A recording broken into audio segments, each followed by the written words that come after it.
अस्सलाम वालेकुम। सुहेल खान अपने नए वीलॉग के साथ आपके सामने हाजिर है। नाजरीन, आप यहाँ इस्लामाबाद में बल्कि पूरे मुल्क में मौसम बहुत खुशगवार है।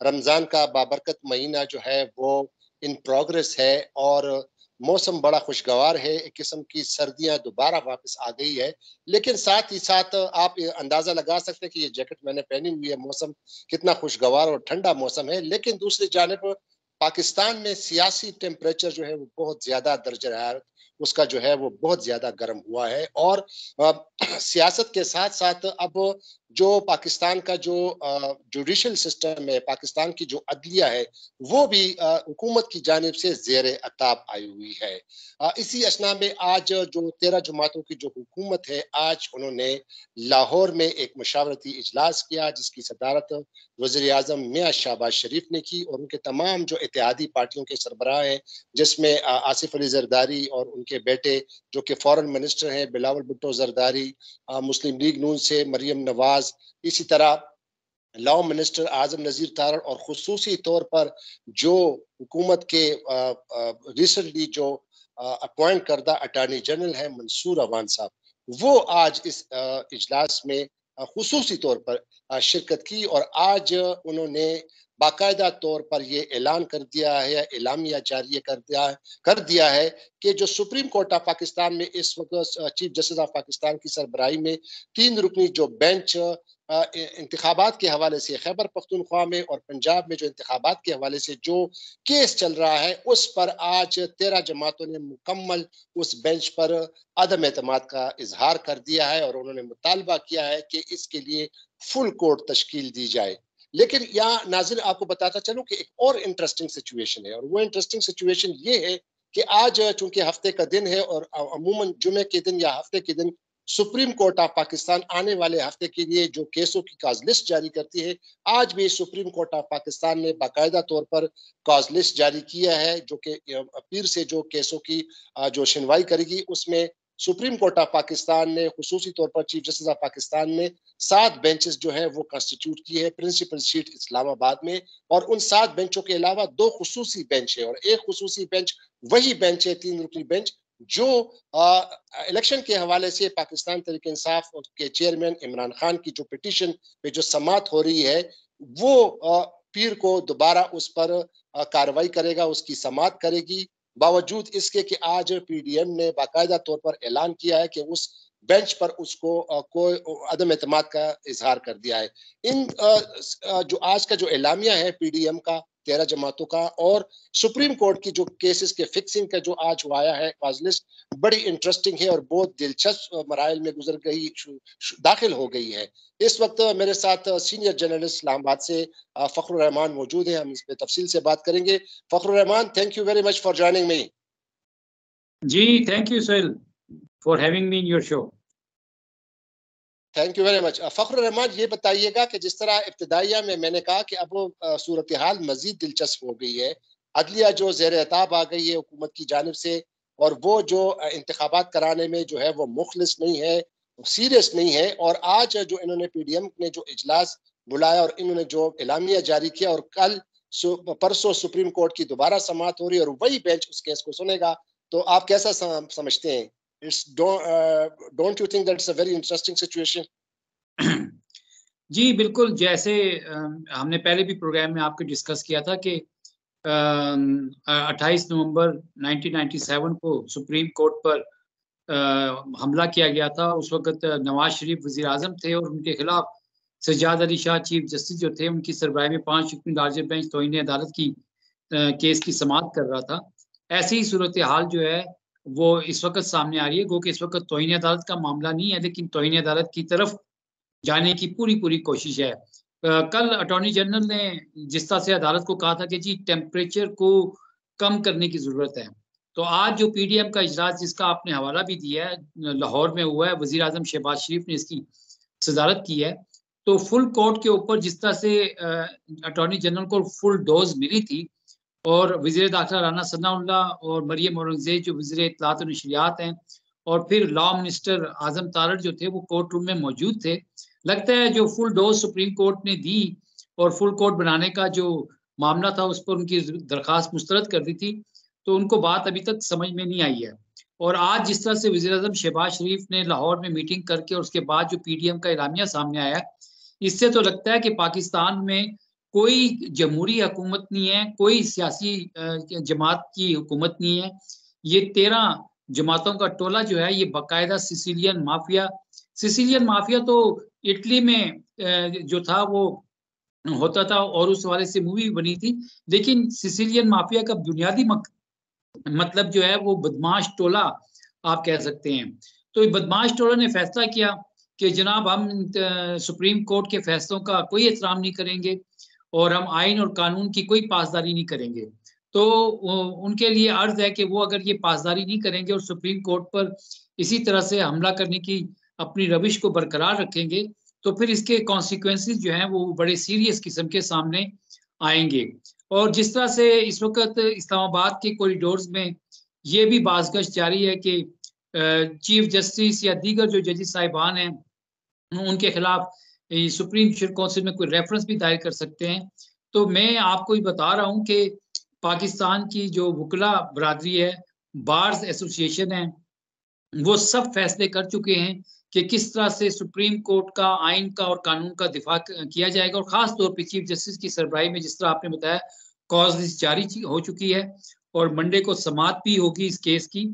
यहाँ पर ये बात आपके जो नाजरीन हैं और उनको ये खुलकर वाज़े तौर पर बतानी है कि सुप्रीम कोर्ट ने इलेक्शन के हवाले से आइन जो कहता है उसके हवाले से अमल दरामद जो है उसको यकीनी बनाना है। यहाँ पे कतई सुप्रीम कोर्ट किसी सियासी जमात के खिलाफ या मौजूदा जो 13 सियासी जमातों का टोला इस वक्त बरसर इक़्तिदार है उसके खिलाफ कोई फैसला नहीं देने जा रही। सुप्रीम कोर्ट कतई ये फैसला नहीं देने जा रही कि आइंदा जो इलेक्शन होने हैं उसमें आवाम जो है वो पीडीएम में शामिल जमातों को वोट ना डालें और सिर्फ पीटीआई को डालें। और अगर वो पीटीआई को डालेंगे तो उनके वोट जो है ना कालअदम करार दिए जाएंगे, या पीडीएम को डाले गए तो कालअदम करार दिए जाएंगे। सुप्रीम कोर्ट सिर्फ इलेक्शन का मामला तय करने जा रही है और इसी हवाले से पिछले कई हफ्तों से ये समाअत जारी है। सुप्रीम कोर्ट अच्छा के जस्ट ये लास्ट सेंटेंस में कह दूं कि सुप्रीम कोर्ट ने जो इलेक्शंस करवाने हैं उसके लिए जो फंड दरकार हैं, हम पहले भी कह चुके हैं कि वो कौमी खजाने में पाकिस्तान के टैक्स पेयर्स का पैसा है, उसमें से वो इलेक्शन का खर्चा जो है बर्दाश्त होगा और जो सिक्योरिटी जिन्होंने प्रोवाइड करनी है उनको भी कौमी खजाने से तनख्वाह दी जाती है। तो वो कतई तौर पर इनकार नहीं कर सकते। ये बात अगर पहले समझ नहीं आई है तो अब समझ आ जानी चाहिए लोगों को। जी सुहेल। अच्छा फ़ख्र, जो एक बड़ी इम्पोर्टेंट बात है वो आपकी तवज्जो से और हम नाज़रीन के साथ शेयर करना चाहते हैं, वो ये है कि ये इन्होंने जो रेट लगाई है कि फुल कोर्ट तश्कील दिया जाए। मेरी एक अंडरस्टैंडिंग है कि फ़ख्र तमाम जो इस वक्त सुप्रीम कोर्ट के 15 जजेस हैं बशमूल chief justice of Pakistan justice Umar Ata Bandial, अगर लेट्स सपोज अगर फुल कोर्ट तश्कील दे भी जाती है, तो क्या आप नहीं समझते कि ये जो मामला है, जिस तरह आपने कहा कि ये किसी सियासी जमात का अकेले मामला नहीं है, किसी के खिलाफ नहीं है, ये तो एक आईनी जिम्मेदारी है और अवाम का हक है कि वो अपने नुमाइंदे मुंतखब करे और अपने नुमाइंदे मुंतखब करने का जो जरिया है वो इलेक्शन है। तो इलेक्शन जो है ये एक बुनियादी हकूक है पाकिस्तान के शहरियों के, जो कि कॉन्स्टिट्यूशन उसको गारंटी करती है। तो अगर ये फुल कोर्ट भी लेट सपोज बैठेगी, तो क्या ये जो जजेस हैं जिन्होंने आइन के तहत आइन की पासदारी के लिए, आइन के तहफ़्फ़ुज़ के लिए, आइन की प्रोटेक्शन के लिए ओथ लिया हुआ है, और अक्सर हम केसों में जजेस से सुनते हैं कि हमने फंडामेंटल राइट्स को इंश्योर करना है, तो ये तो मामला प्योरली फंडामेंटल राइट्स का है, बुनियादी हकूक का है। अगर फुल कोर्ट बनती भी है तो क्या वो इससे इन्हिराफ कर सकती है? वो ये कह सकते हैं कि नहीं, ये मामला जो है ये बुनियादी हकूक का नहीं है, नहीं इलेक्शन नहीं होने चाहिए? आप क्या कहते हैं इसमें? देखिए सुहेल, आइन को प्रोटेक्ट करने का तो हलफ वज़ीर आज़म ने भी लिया हुआ है, सदर ने भी लिया हुआ है, सुप्रीम कोर्ट के जजेस ने भी लिया हुआ है। और आपको पता है जैसे 9 रुकनी बेंच बना था और 2 मुअज़्ज़िज़ जजेस साहिबान के हवाले से एतराज़ उठाया गया, वो बेंच से अलग हो गए। फिर 2 जजेस साहिबान ने अपनी राय का इज़हार कर दिया था फुल कोर्ट के हवाले से, लिहाजा उनको भी बेंच से अलग होना पड़ा क्योंकि उन्होंने फैसले से पहले अपना राय का इज़हार कर दिया। और फुल कोर्ट बनाने के हवाले से जो फारूक एच नाइक ने दरख्वास्त की थी, फिर उन्होंने वो दरख्वास्त वापस भी ले ली थी। अब सवाल ये पैदा होता है कि अगर आप ये रविश कायम कर दें कि फलाने जजेस जो हैं वो हमारे खिलाफ हैं और इन जजेस के ऊपर जो है ये बेंच बना दिया जाए। तो ये जो पिक एंड चूज जो है, एक तो पहली बात ये है कि अगर सुप्रीम कोर्ट है तो सुप्रीम कोर्ट की खुद मुख्तारी के हवाले से सवाल उठ जाता है। सुप्रीम कोर्ट ने खुद मुख्तार रहना है। वो ये तो नहीं है कि आज ये 13 जमातों का टोला कहता है कि जी हमें ये 3 जज पसंद नहीं है, हमें ये 5 रुकनी लार्जर बेंच पसंद नहीं है, लिहाजा जो है ना फुल कोर्ट देते हैं। और फुल कोर्ट कैसे बनेगी? फुल कोर्ट तो 17 जजेस पर मुश्तमिल होती है। सुप्रीम कोर्ट के अंदर 17 जजेस इस वक्त मौजूद नहीं है। 2 जजेस की इस वक्त असामी खाली पड़ी है, 15 जजेस मौजूद है। और जिस तरह से पोलराइजेशन जो है, जिसका एडमिशन जो है वो चीफ जस्टिस साहब ने कल इंतहाई जज्बाती अंदाज में कर भी लिया, ठीक है, उसको अगर आप सामने रखें और जो चीफ जस्टिस साहब ने बताया और उर्दू में भी बताया और अंग्रेजी में भी बताया कि जनाब पहले उनके दिमाग में ये बात आई थी कि वो फुल कोर्ट तश्कील दे दें या 15 जजेस पर मुश्तमिल लार्जर बेंच बना दें, लेकिन उसकी वजह से आम जो मुकदमात हैं, आम शहरियों के जो मुकदमात हैं वो मुतासिर होने थे। फिर जो मुख्तलिफ रजिस्ट्रीज हैं, कराची है, लाहौर है, कोयटा है, वहां पर जो सुप्रीम कोर्ट के बेंच बैठते हैं, जजेस का वहां जाना भी जरूरी था। तो इस सारे सूरत हाल को मद्देनजर रखते हुए उन्होंने 9 रुकनी लार्जर बेंच तश्कील दिया था। इस वजह से ये दरख्वास्त जो थी मुस्तरद कर दी गई। जहां तक इंसाफ का ताल्लुक है या जो तराजू के दोनों पलड़ों का ताल्लुक है, तो मैं आपसे ये बात कह चुका हूं और आप भी ये कह चुके हैं कि ये एडवर्सेरियल प्रोसीडिंग्स नहीं है। एक आइन की खिलाफ वर्जी हो रही थी। अब आइन में लिखा है कि जब सूबाई असेंबली या कौमी असेंबली तहरील हो जाए तो 90 दिन के अंदर इलेक्शंस होने हैं, निगरान सेटअप आना है, शेड्यूल जारी होना है। इसके ऊपर अमल दरामद नहीं हो रहा।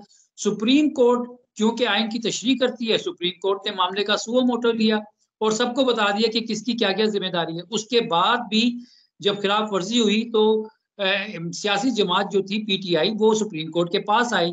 अब सियासी जमात सुप्रीम कोर्ट के पास इसलिए तो नहीं आई कि पीडीएम को नल एंड वाइट डिक्लेयर कर दिया जाए कि वो आइंदा इंतखाबात में हिस्सा न लें।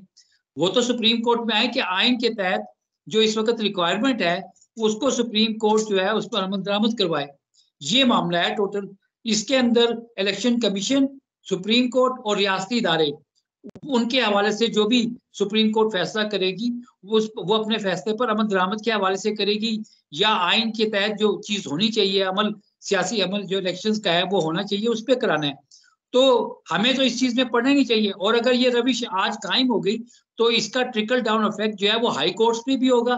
फिर उससे नीचे जो आपका डिस्ट्रिक्ट कोर्ट्स का जो मामला है वहां पे भी होगा। कल को हर आम शहरी उठ के कहेगा ये जज मुझे पसंद नहीं है, ये जज मुझे पसंद नहीं है, मुझे इससे इंसाफ की तवक्को नहीं है। ये किस किस्म की बात होगी? कल सुप्रीम कोर्ट जब आधी रात को खुली थी और एक हुकूमत का जो फैसला था असेंबली तहरीर करने वाला उसको कालादम करार दिया तो बहुत अच्छे थे, यही चीफ जस्टिस साहब थे, इनकी सरबराही में 5 रुकनी लार्जर बेंच था। तो उस वक्त फैसला क्योंकि ये जो बदमाश टोला है, करप्ट टोला है, इसके फेवर में आया तो इन्होंने उसको वाह वाह कहा और बड़े जनाब मिठाइयां बांटी और आज कहते हैं कि जनाब हम फैसले पर अमल दरामद नहीं करेंगे, हम तस्लीम नहीं करेंगे। ये होते कौन है? एक शख्स जो अदालतों को दूर है, वो मुल्क से बाहर बैठा है, वो पाकिस्तान के आइन और कानून का एहतराम नहीं कर रहा और वो वहां से बैठ के ऐलान करता है कि जी मैं फैसला नहीं मानूंगा और ये हो जाएगा और मैं मुल्क को पाकिस्तान का रुपया जो है और ज्यादा गिरा दूंगा, $500 पे ले जाऊंगा, $500 पे मैं ले जाऊंगा $1 की कीमत को। ये मुल्क दुश्मनी नहीं है तो और क्या है? फिर इससे ज्यादा और मुल्क दुश्मनी की और क्या हो सकती है? अच्छा फखर, इस प्रोग्राम को अब हम यहाँ पे क्योंकि टाइम हो गया है, लेकिन आपके साथ ही आपकी इजाजत से अगर हम इसका खुलासा निकालें और खास तौर पर जो आज की जो डेवलपमेंट है और खास तौर पर सुप्रीम कोर्ट की जानिब से जो डेवलपमेंट है, फखर अब ये क्लियर हो गया है कि जिस तरह कल चीफ जस्टिस साहब ने कहा था कि मैं सोच रहा था कि फुल कोर्ट करूं लेकिन वो फिजिबल नहीं है क्योंकि हमने और केसों को सुनना होता है, बाकी हमारे केसेस बड़े पेंडिंग है। तो आज की जो काज लिस्ट जारी हुई है और कल यानी पीर को दोबारा उसी 3 रुकनी बेंच के सामने चीफ जस्टिस साहब ने अपने सामने ये केस लगाया, ये इलेक्शन वाला। इससे साबित हो गया है नाजरीन, अपने फखर भाई के साथ ही मैं ये प्रोग्राम वाइंड अप करना चाहता हूँ। नाजरीन इसका मैं सिर्फ यहाँ पे चाहूंगा वो ये है कि चीफ जस्टिस साहब के साथ पूरी कौम खड़ी है। चीफ जस्टिस साहब जो उनको ब्लैकमेल धमकियां लगा रहे हैं, एक दफा उनको गिरेबान से पकड़ कर जो है ना अपने सामने लिटा दें ताकि उनकी जितनी भी बदमाशी है ना वो निकल जाए।